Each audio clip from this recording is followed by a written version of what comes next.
નમસ્કાર મિત્રો, જય શ્રી કૃષ્ણ. સ્વાગત છે તમારું આપણી યુટ્યુબ ચેનલમાં. તો મિત્રો, ભાઈઓ તથા બહેનો, તમારા માટે આજના સૌથી મોટા સમાચાર સામે આવી રહ્યા છે. તો મિત્રો, તમે પણ 65 વર્ષ ઉપરના પેન્શન ધારક છો તો તમારા માટે ખૂબ જ અગત્યના સમાચાર સામે આવી રહ્યા છે. તો મિત્રો, ગુજરાત રાજ્યના પેન્શનરોના હિતમાં હાઈકોર્ટનો મહત્વનો નિર્ણય. તો મિત્રો, ગુજરાત રાજ્ય સરકાર તથા કેન્દ્ર સરકારે તેમના પેન્શનરો અને તેમના કર્મચારીઓના હિતમાં સૌથી મહત્ત્વના નિર્ણયો લીધા છે. સૌથી પહેલાં કેન્દ્ર સરકારે દિવાળી પહેલાં તેમના પેન્શનરો અને કર્મચારીઓના હિતમાં મોંઘવારી ભથ્થામાં વધારો કરી સૌથી મોટી ભેટ જાહેર કરી હતી. ત્યારબાદ ગુજરાત રાજ્ય સરકારે પણ તેમના પેન્શનરો અને કર્મચારીઓને પણ મોટી ભેટ જાહેર કરી હતી. તેમાં મોંઘવારી ભથ્થામાં વધારો કર્યો હતો. ગુજરાત રાજ્ય સરકારે 55% જે મોંઘવારી ભથ્થું હતું તેમાં 3%નો વધારો કરી ટોટલ 58% મોંઘવારી ભથ્થું દિવાળી પહેલાં કરતાં પેન્શનરો અને સરકારી કર્મચારીઓમાં આનંદનો માહોલ પણ જોવા મળી રહ્યો છે. તો મિત્રો, આવી રીતે કેન્દ્ર સરકારે અને ગુજરાત રાજ્ય સરકારે મોંઘવારી ભથ્થામાં વધારો કર્યો. ત્યારબાદ દિવાળી પછી એટલે કે ગયા મંગળવારે કેન્દ્ર સરકારે 8મા પગાર પંચની પણ જાહેરાત કરી દીધી છે. તેથી પેન્શનરો અને સરકારી કર્મચારીઓમાં ખૂબ જ અગત્યનો એક માહોલ જોવા મળી રહ્યો છે મિત્રો. તો મિત્રો, હવે આપણે તમામ વાત વિગતવાર કરીએ.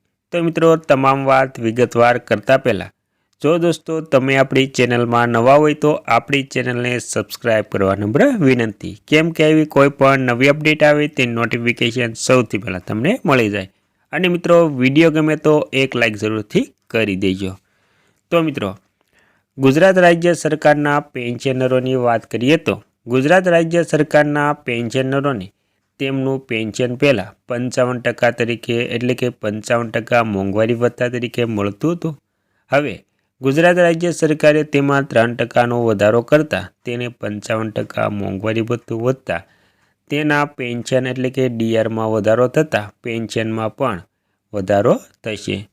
તો જે મૂળ પેન્શન છે તેમાં મેડિકલ એલાઉન્સ ઉમેરાતા એટલે કે મેડિકલ એલાઉન્સ 1000 રૂપિયા પ્લસ તેમને મોંઘવારી ભથ્થું 55%ના બદલે 58% મળતા તેમાં 58% મોંઘવારી ભથ્થું તથા ઉંમરના આધારે જે પેન્શન મળવા પાત્ર છે તેમાં પેન્શનમાં પણ વધારો થશે. એમ ટોટલ પેન્શનમાં પણ મોટો વધારો થવા જઈ રહ્યો છે મિત્રો. અને હવે 8મું પગાર પંચ લાગુ થશે તો 2026થી તેમના પેન્શનમાં 8મા પગાર પંચ પ્રમાણે પેન્શનમાં પણ મોટો વધારો થશે. તો મિત્રો, 8મા પગાર પંચ વિશે પણ થોડીક માહિતી મેળવી લઈએ. તો મિત્રો, 8મું પગાર પંચ પગાર કેલ્ક્યુલેટર સેન્ટ્રલ અકાઉન્ટ ઓફિસર આતુરતાનો અંત આવ્યો. 8મા પગાર પંચની રચના થઈ ગઈ છે. ટર્મ્સ ઓફ રેફરન્સને મંજૂરી આપી દેવામાં આવી છે. નવો પગાર બનાવવા ફિટમેન્ટ ફેક્ટર ફ્રોઝન કરવામાં આવશે મિત્રો.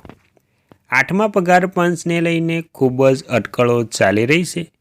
જેમ કે ફિટમેન્ટ ફેક્ટર કેટલું હશે, મોંઘવારી ભથ્થાનું શું થશે, બાકી ભથ્થાને ઉમેરી પગારમાં કેટલો વધારો થશે અને સૌથી જરૂરી છે કે શું પ્રમોશન અને પે ગ્રેડ લેવલ્સને લઈને કોઈ મોટો નિર્ણય થશે.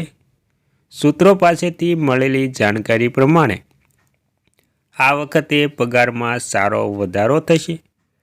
ફિટમેન્ટ ફેક્ટર ભલે ગમે તે હોય પરંતુ કર્મચારીઓના પગારમાં સારો એવો વધારો જોવા મળી શકે છે મિત્રો. અને મિત્રો, હવે ફિટમેન્ટ ફેક્ટર કેટલું હશે તેની પણ વાત કરીએ તો પહેલાં ચાલો ફિટમેન્ટ ફેક્ટરની ચર્ચા કરી લઈએ. અટકળો અને ચાલી રહેલી ચર્ચાઓમાં 3 ફિટમેન્ટ ફેક્ટર નંબરનો ઉલ્લેખ કરવામાં આવ્યો છે.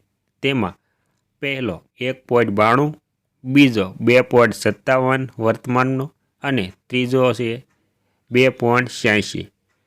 દરમિયાન કર્મચારી સંગઠનો 7મા પગાર પંચની શરૂઆતથી 3.68 ગણો ફિટમેન ફેક્ટરની માંગ કરી રહ્યા છે. જોકે નિષ્ણાતો સ્પષ્ટ કરે છે કે ફિટમેન ફેક્ટર 1.92ની આસપાસ રહેવાની શક્યતા છે. આના પરિણામે વર્તમાન પગારમાં પણ નોંધપાત્ર વધારો થશે. જો નિષ્ણાતોની આગાહી સાચી હોય તો રૂપિયા 18,000ના વર્તમાન મૂળભૂત પગાર ધરાવતા કર્મચારીઓને રૂપિયા 34,560નો નવો મૂળભૂત પગાર મળી શકે છે મિત્રો. જો કે આ અંતિમ મૂળભૂત પગાર નહીં હોય, તેમાં એક મુશ્કેલી છે. અને મિત્રો, કર્મચારીઓના પગારમાં મોટો વધારો થવાની સંભાવના. કેન્દ્ર સરકારના કર્મચારીઓ માટે હાલનું મોંઘવારી ભથ્થું 58% છે, જે જુલાઈ 2025થી લાગુ થશે. જુલાઈ 2025માં તેમાં ફરીથી સુધારો કરવામાં આવશે. વર્તમાનમાં એઆઈસીપીઆઈ સૂચકાંકના વલણોના આધારે તે 61% સુધી પહોંચી શકે છે. જો આ વલણ ચાલુ રહેશે તો જાન્યુઆરી 2026થી લાગુ થનારા મોંઘવારી ભથ્થું 61% થશે, જેનો અર્થ એ છે કે વધુ 3%નો વધારો થવાની સંભાવના છે મોંઘવારી ભથ્થામાં. અને મિત્રો, જો કે 8મા પગાર પંચની જાહેરાત કરતી વખતે સરકારે જણાવ્યું હતું કે તે જાન્યુઆરી 2026થી લાગુ કરવામાં આવશે. આ કિસ્સામાં મોંઘવારી ભથ્થું 61% રહેશે અને નવું પગાર પંચ લાગુ થવાથી તેને મૂળભૂત પગારમાં મર્જ કરવામાં આવશે.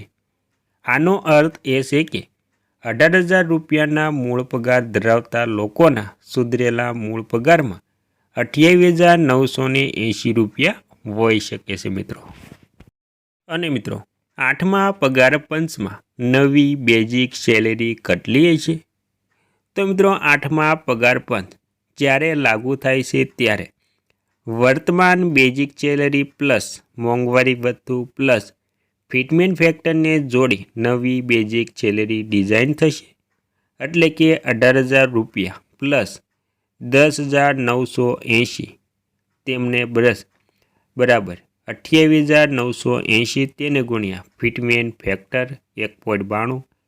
આવી સ્થિતિમાં લેવલ 1 ગ્રેડ પે 18,000ના કર્મચારીઓનો નવો મૂળ પગાર રૂપિયા 55,641 હોઈ શકે છે. આવું એટલા માટે થશે કે નવા પગાર પંચમાં મોંઘવારી ભથ્થું ઘટાડીને શૂન્ય કરવામાં આવશે અને હાલના મોંઘવારી ભથ્થાને મૂળ પગારમાં મર્જ કરી શકાય છે. ત્યારબાદ ફિટમેન ફેક્ટર લાગુ થશે, જેના પરિણામે કર્મચારીઓના પગારમાં નોંધપાત્ર વધારો થશે.